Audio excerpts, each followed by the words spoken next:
لوگوں کے کفن چرائے. میں کفن چور ہوں آقا، ایک دو نہیں، میں نے کم و بیش 1000 کفن چرائے. 1000 مردوں کو میں نے ننگا کیا ہے، میں نے 1000 کفن چرا کے مردوں کو ننگا کیا. مردوں کی بھی میں نے کفن کپڑے چھین لیے. میں وہ کم نصیب ہوں، میں نے کفن چرائے. یا رسول اللہ میں کفن چور ہوں، لیکن یہ بات سے بڑی بات بھی ہے کہ میں کفن چوری کرنے کے لیے ایک رات جب گیا تو کسی لڑکی کی قبر تھی. لڑکی نوجوان تھی، خوبصورت تھی، حسین تھی، جمیل تھی. میں نے جب اس لڑکی کی لاش کو نکالا قبرستان میں باہر، لڑکی اتنی خوبصورت تھی کہ شیطان مجھ پر غالب آ گیا اور میں نے اس مردہ لڑکی کے ساتھ قبرستان کے اندر زنا کیا، بدکاری کی. میں نے بدکاری کی، زنا کیا. وہ لڑکی اچانک زندہ ہو گئی. اس نے چیخ ماری، کہا ظالم تو نے مجھے ناپاک کر دیا، تو نے مجھے گندا کر دیا. کیا منہ لے کر میں ان مردوں کے درمیان رہوں گی؟ اللہ تجھے کبھی معاف نہ کرے، اللہ تجھے کبھی معاف نہ کرے. اس نے بد دعا دی، اللہ تجھے کبھی معاف نہ کرے، تیری مغفرت نہ کرے. آقا میں نے اس لڑکی کو، میں بھاگا وہاں سے. اب میں سوتا ہوں تو میرے کان میں آواز اس لڑکی کی آتی ہے، میں کھاتا ہوں تو اس لڑکی کی آواز میرے کان میں آتی ہے. مجھے نہ دن کو چھینے نہ رات کو چھینے. حضور میں توبہ کرنا چاہتا ہوں، میں نے بہت پاپ کر لیے، میں نے مردہ کے ساتھ بدکاری کر لی. آقا میں کیا کروں؟ آقا علیہ السلام پر اللہ کا خوف غالب آیا، اللہ کی خشیت غالب آئی. حضور علیہ السلام نے کہا اے جوان تو جلدی سے باہر نکل، تو یہاں جلدی سے یہاں سے چلا جا، چلا جا، جلدی سے چلا جا.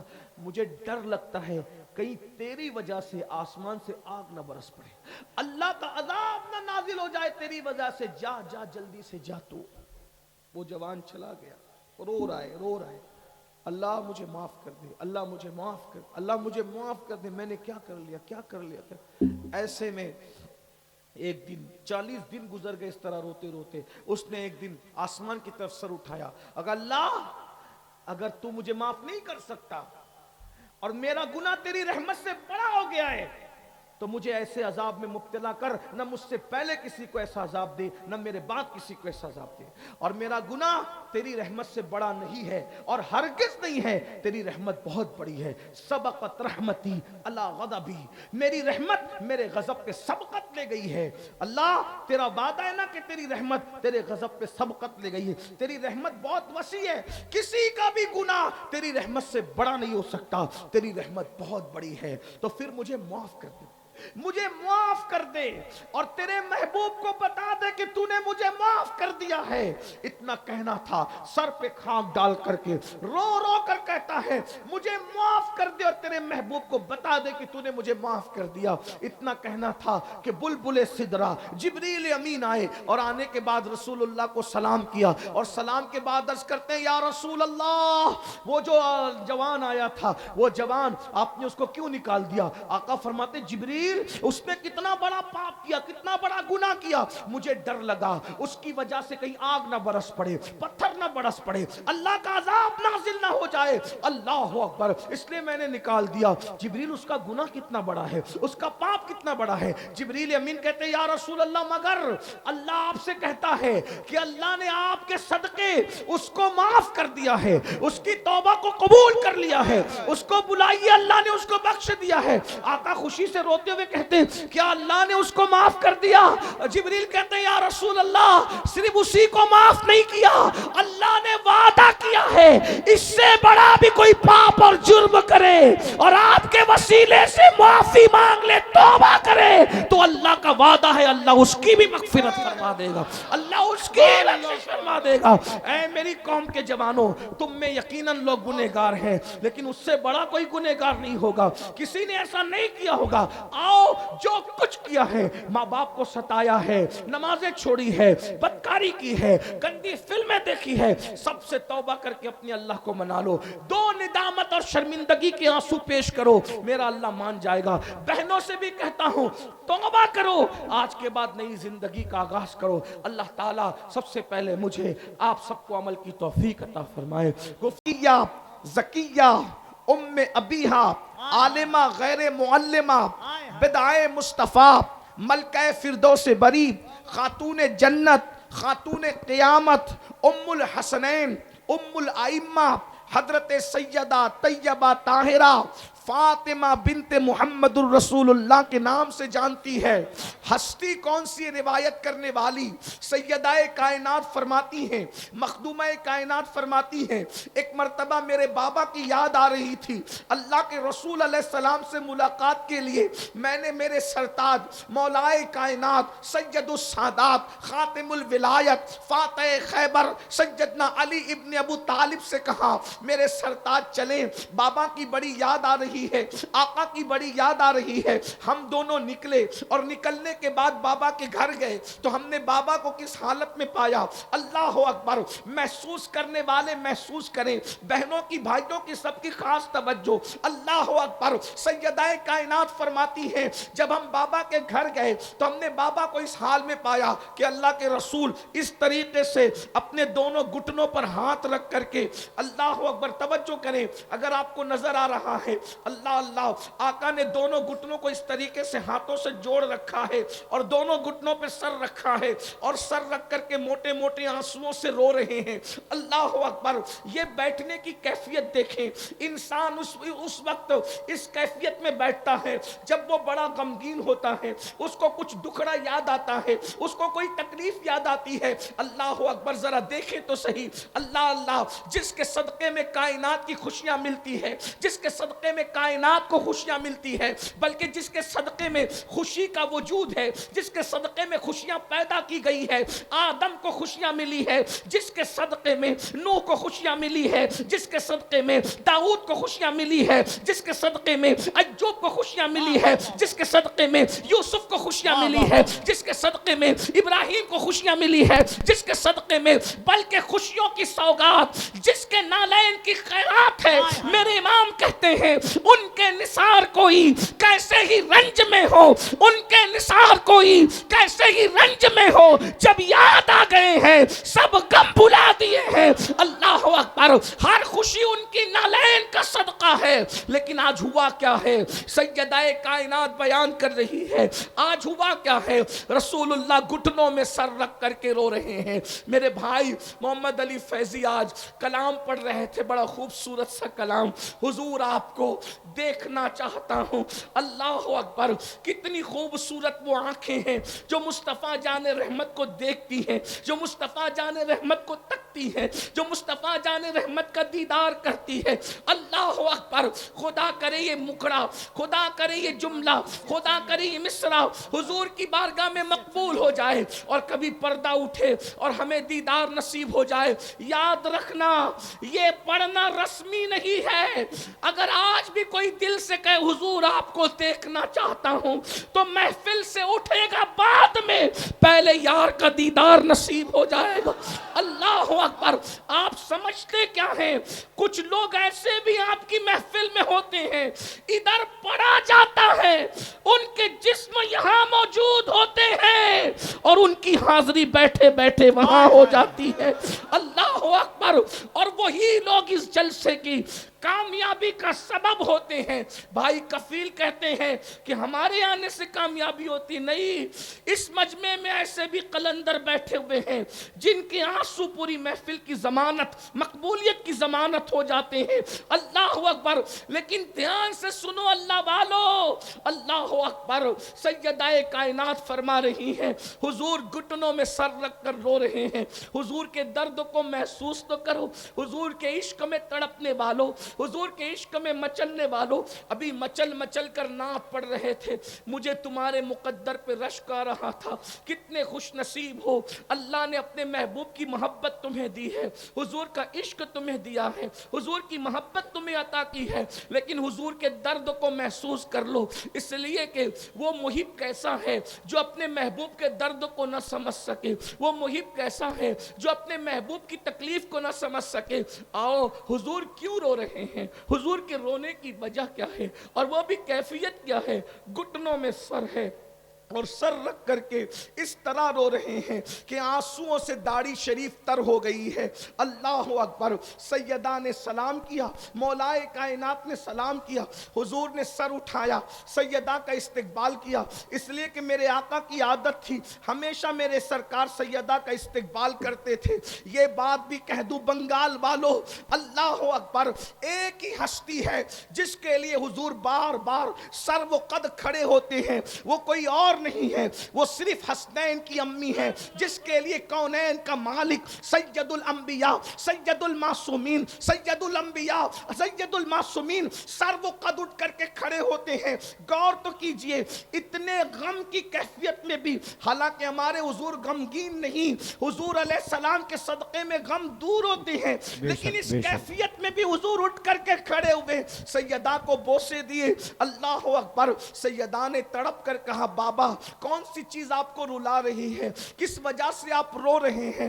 آقا اس طریقے سے رو رہے ہیں, تنہائی میں بیٹھ کر گھٹنوں پہ سر رکھ کر موٹے موٹے آنسوؤں سے رونے کی وجہ کیا ہے؟ تو میرے سرکار نے اپنی شہزادی سے کہا فاطمہ تم نے پوچھا ہے تو میں تمہیں بتاتا ہوں, میرے رونے کی ایک وجہ ہے, میں معراج پر گیا تھا, معراج پر جانے کے بعد جب میں نے جہنم کا مشاہدہ کیا, جب میں نے جہنم کو دیکھا تو جہنم کو دیکھنے کے بعد آج وہ جہنم کا منظر مجھے یاد آ گیا ہے, آج وہ جہنم کا منظر مجھے یاد آ گیا ہے. فاطمہ اسی منظر کو یاد کر کے میں رو رہا ہوں. میرے رونے کی وجہ یہی ہے کہ میں سوچتا ہوں کہ جو عذاب میں نے جہنم کا مشاہدہ کرتے وقت اپنی امت کے حوالے سے دیکھا ہے, میری امت اس کو کیسے سہ سکے گی, میری امت اس کو کیسے برداشت کر سکے گی. میں بطور مفہوم یہ بات پڑھ رہا ہوں. اللہ اکبر.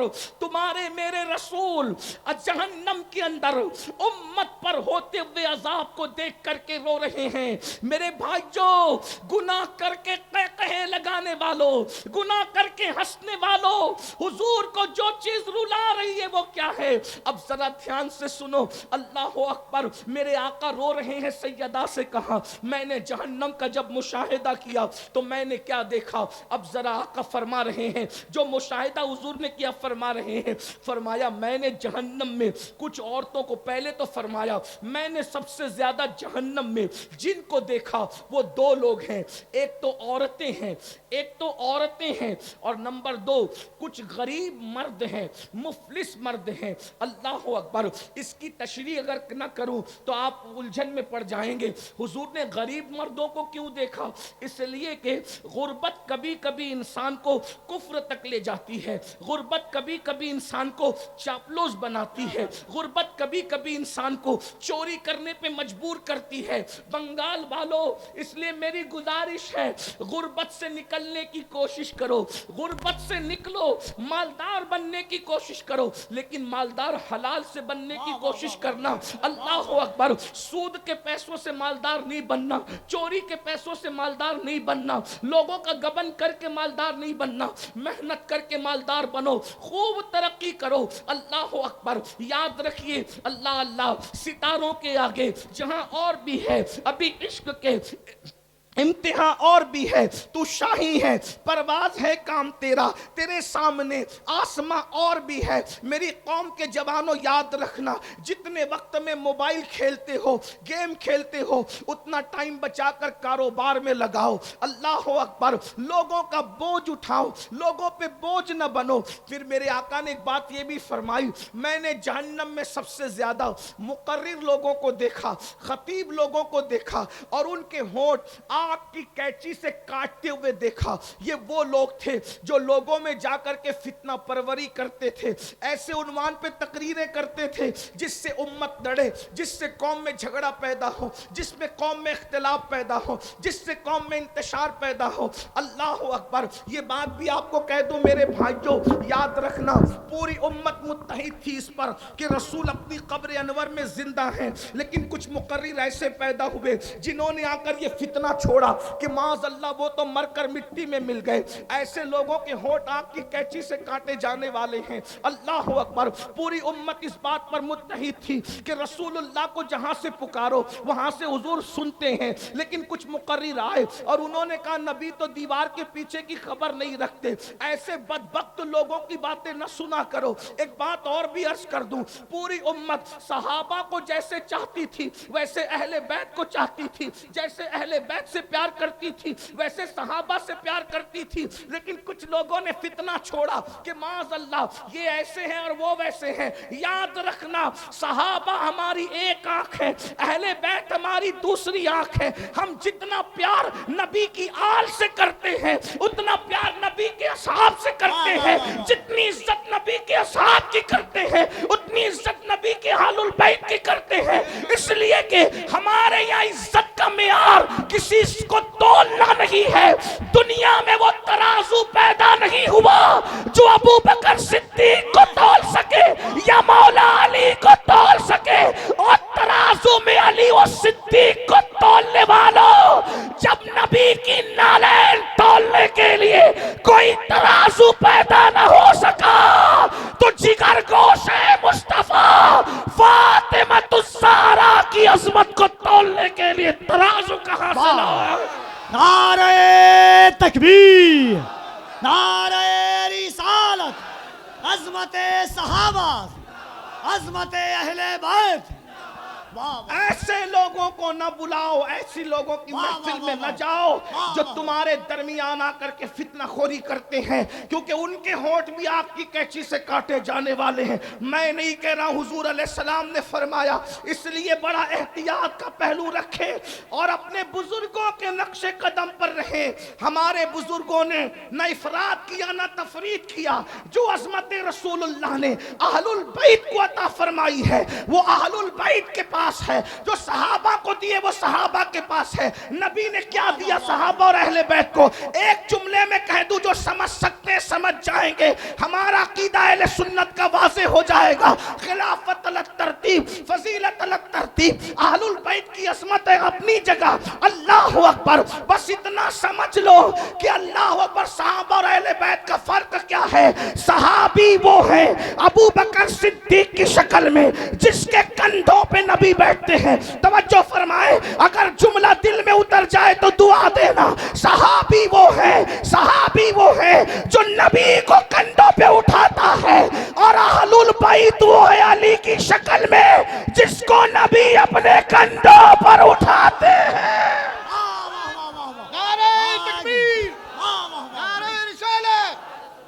جس نے نبی کو اٹھایا ہے وہ بھی بھلایا نہیں جائے گا, جس کو نبی نے اٹھایا ہے وہ بھی بھلایا نہیں جائے گا. جو نبی کو گود میں سلائے وہ ابو بکر کا بھی جواب نہیں ہے, اور جو نبی کے بستر پہ سو جائے. نعرہ تکبیر, دونوں ہاتھوں کو اٹھا کر نعرہ تکبیر, نعرہ رسالت, ذکر خلیفہ اول, عظمت حضرت ابو بکر, نعرہ حیدری, نعرہ حیدری. واہ واہ واہ واہ واہ. مولا نے جس کی جو شان تھی اس کو وہ دیا. اب مولوی بیچ میں ٹپ ٹپ کیوں کر رہا ہے؟ میرے تمہارے کرنے سے کیا؟ جس کے جو کندھا بیٹھنے کے قابل تھا اس پہ بیٹھ کر بتایا یہ صدیق افضل البشر, اور جو بٹھانے کے قابل تھا اس کو اٹھا کر بتایا یہ علی. جس کی گود میں سونا تھا اس کی گود میں سو گئے, اور جس کو اپنے بستر پر سلانا تھا اس کو اپنے بستر پر سلانا. تقسیم ہو گئی. اب اللہ جی آپ کا کوئی کام نہیں ہے. آپ کو کیوں زکام ہے؟ نبی نے جس کو جو دینا تھا دے دیا. سب نبی کے لیے کھڑے ہوئے اور نبی سیدہ کے لیے کھڑے ہوئے. لوگ نبی کے لیے منبر چھوڑتے ہیں, نبی حسنین کریمین کے لیے منبر چھوڑتے. جس کو جو دینا تھا دے دیا. فضیلت الگ ترتیب, خلافت الگ ترتیب. یہ بس ہمارا آج ہم عقیدے کے فیصلے کریں گے. عقیدے کے فیصلے تو 1450 سال پہلے ہو گئے.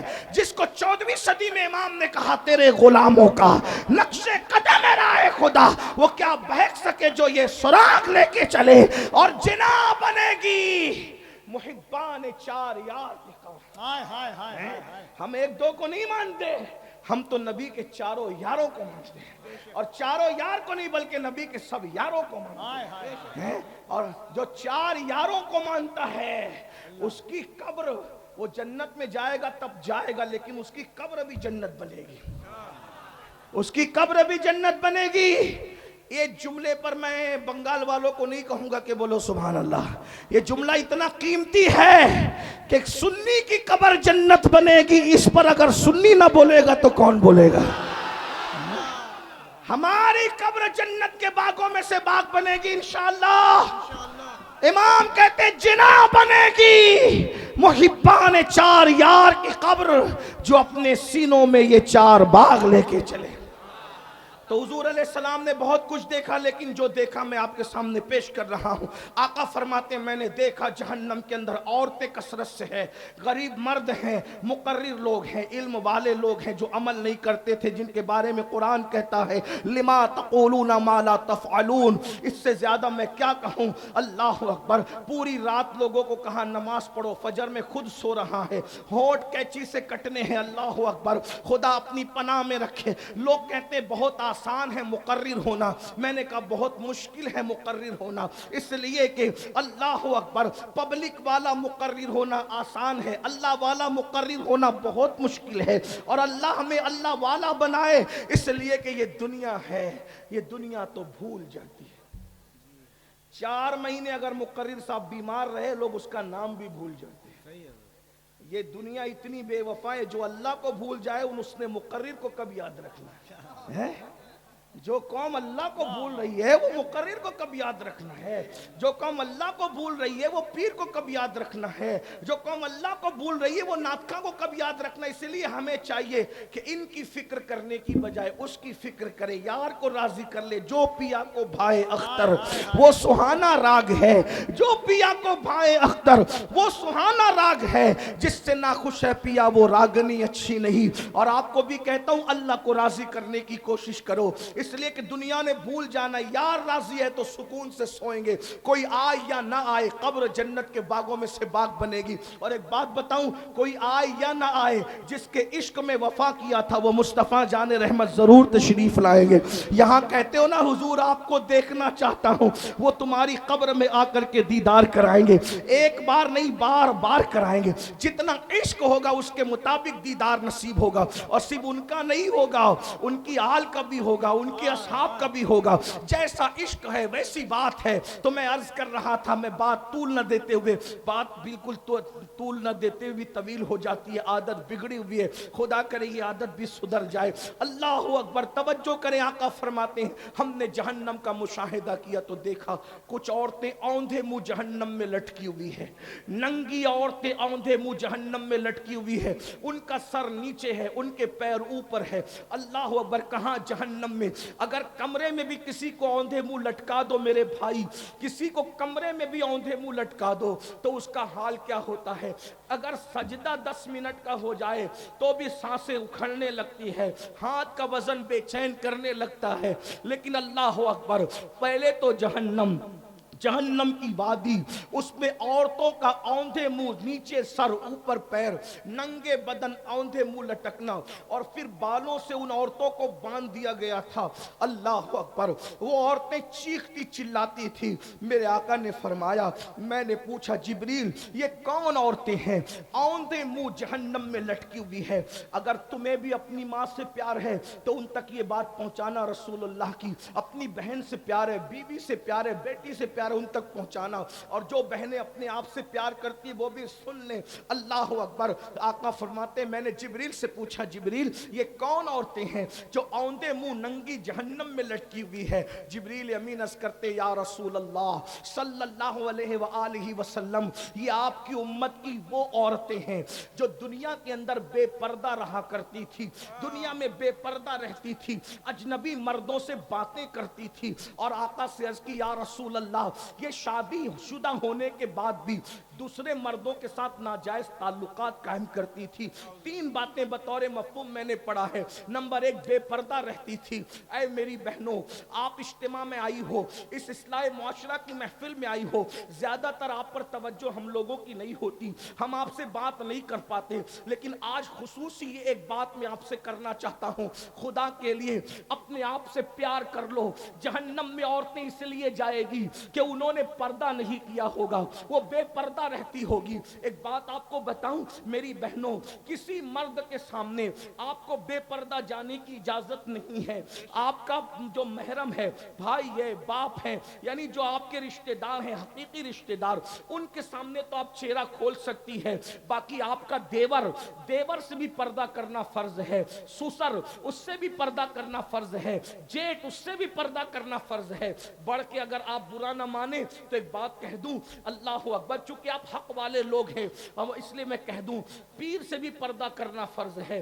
آپ اپنے پیر کے سامنے بھی بے پردہ نہیں جا سکتی, مسجد کے امام کے سامنے بھی بے پردہ نہیں جا سکتی, کافروں کے سامنے تو ہرگز نہیں جا سکتی. اور بڑی بات کہہ دوں, تم اپنے نبی کے سامنے بھی بے پردہ نہیں جا سکتی. اللہ اکبر, میرے آقا علیہ الصلوۃ والتسلیم نے عورتوں کو پردے کا حکم دیا. بلکہ ایک بات آپ کو اور بتاؤں, اللہ اکبر, یہاں میرے بھائی لوگ بیٹھے ہوئے ہیں, اگر اپنی بہن کو, اپنی بیوی کو, اپنی ماں کو, اپنے گھر کی عورتوں کو جہنم سے بچانا ہے تو ان کو پردے کا پابند بناؤ, اپنی بچیوں کو پردے کا پابند بناؤ. یاد رکھنا, یہاں آ کر کے لوگوں کو تھوڑی بے چینی ہوتی ہے, یار عورتوں کو پردے کی بات کیوں کہی جاتی ہے, اور لوگ ہمیں انٹرنیٹ پر تانا بھی دیتے ہیں, یہ کیسے مسلمان ہیں اپنی عورتوں کو پردے کا حکم دیتے ہیں. ایک بات کہوں, ہمارے یہاں عورتوں کے لیے پردے کا حکم اس لیے ہے کہ ہم عورت کو جتنی شکلوں میں جانتے ہیں اس کی ہر شکل جنت ہے. یعنی وہ پیدا ہو